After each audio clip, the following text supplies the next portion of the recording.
پیغمبر کی زندگی اتنی آفاقی زندگی ہے اور دنیا میں انسان کی زندگی کے تمام شعبوں کو گھیر لیتی ہے۔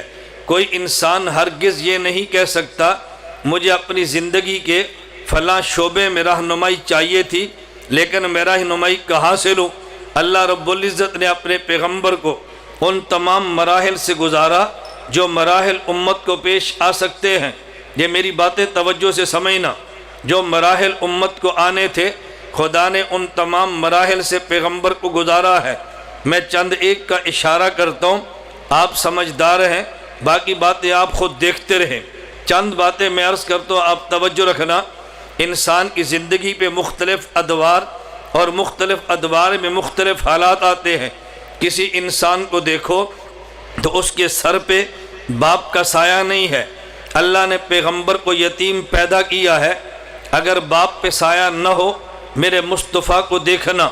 اور کتنے بچے وہ ہیں کہ بچپن میں جن کی ماں کا سایہ سر سے اٹھ جاتا ہے، اگر ایسی کیفیت آئے میرے مصطفیٰ کو دیکھو، بچپن میں اس کی ماں کا سہارا سر سے اٹھا لیا ہے۔ اور کتنے وہ لوگ ہیں کہ ماں اور باپ نہیں لیکن دادا تھا اور اس کا سہارا بھی اٹھ گیا ہے۔ فرمایا میرے مصطفیٰ کو دیکھ لو، ان کے سر پہ دادا عبد المطلب کا سہارا بھی نہیں، وہ بھی اٹھ گیا ہے۔ اور کتنے وہ لوگ ہیں کہ جو پیدائشی غریب ہوتے ہیں اور ان کا بچپن غربت میں گزرتا ہے۔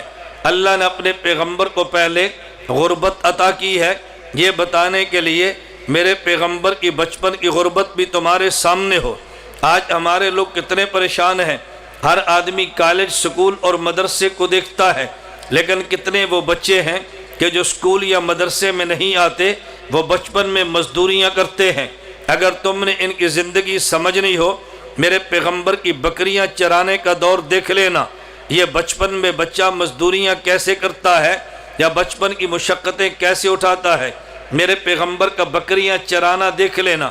اور اگر آدمی نے اس کی جوانی دیکھنی ہو کہ جوانی میں ایسے ماحول میں جہاں شراب و کباب کی محفلیں ہوں تو کیسے بچا جاتا ہے، میرے مصطفیٰ کی ذات کو دیکھ لینا۔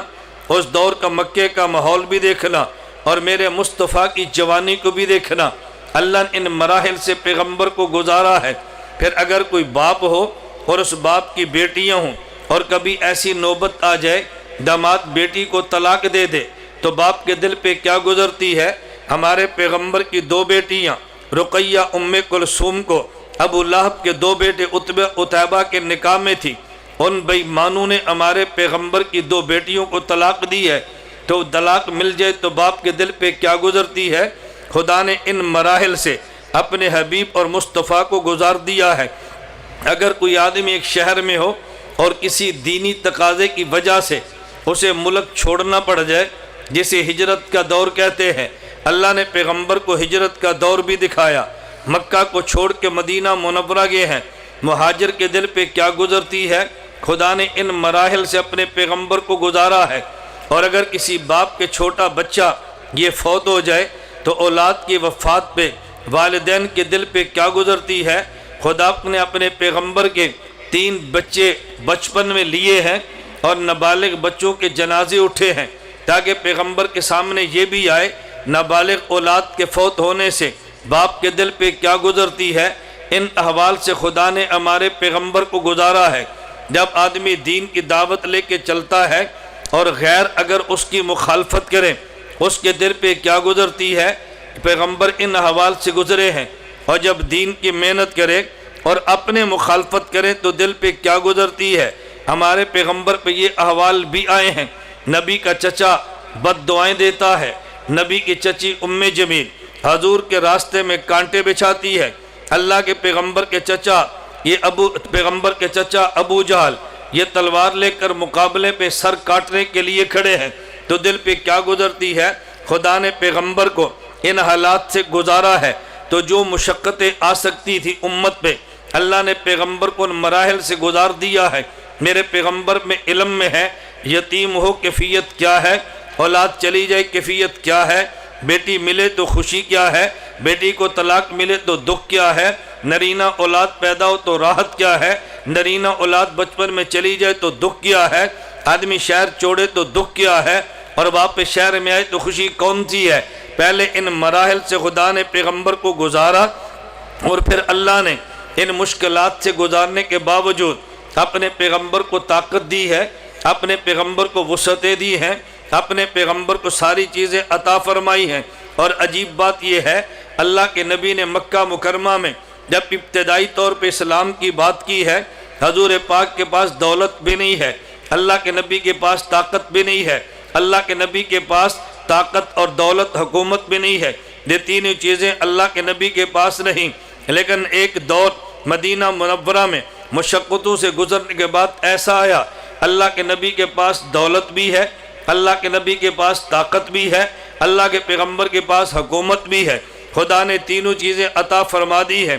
پھر آدمی کو قوت بھی ملے، حکومت اور طاقت بھی ملے، پھر آدمی کی کیفیت کیا ہوتی ہے؟ خدا نے پیغمبر کو ان کیفیات سے بھی گزارا ہے۔ اور عجیب بات یہ ہے، رسول اللہ جب مکہ مکرمہ میں فاتح بن کے داخل ہوئے تو میں آج کی زبان میں سمجھانے کے لیے کہتا ہوں، اپنے شریکوں کے پاس گئے ہیں، اپنی برادری کے پاس گئے ہیں جو جان کے دشمن تھے، جنہوں نے شہر سے نکالا تھا، جن نے پیغمبر کے لیے مکہ میں رہنا مشکل کر دیا تھا۔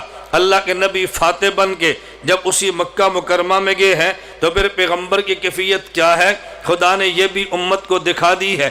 اللہ کے نبی فاتح بن کے گئے ہیں، 10,000 کا قافلہ مجاہدین صحابہ کا پیغمبر کے ساتھ ہے، حضور اونٹنی پہ سوار ہیں اور فاتح بن کے داخل ہو رہے ہیں، لیکن اس حالت میں پیغمبر کے شبہ میں، پیغمبر کے وہم و گمان میں بھی الیاذ باللہ دور دور تک نہ کبر ہے نہ عجب ہے، بلکہ اللہ کے نبی اتنے جھکے ہیں، آپ کا سر مبارک یہ اونٹ کی کوہان کے ساتھ لگا ہوا ہے۔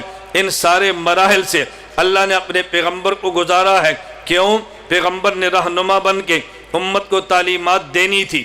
اگر اللہ ان مراحل سے نہ گزارتے اور پھر اللہ کے نبی امت کو تعلیمات دیتے تو جو دین دشمن تھے جو پیغمبر پہ اعتراض کر سکتے تھے کہ نبی نے صبر کی تعلیم دی ہے، لیکن یہ مشقت حضور کو ہوتی، ہم دیکھتے کہ صبر کسے کہتے ہیں۔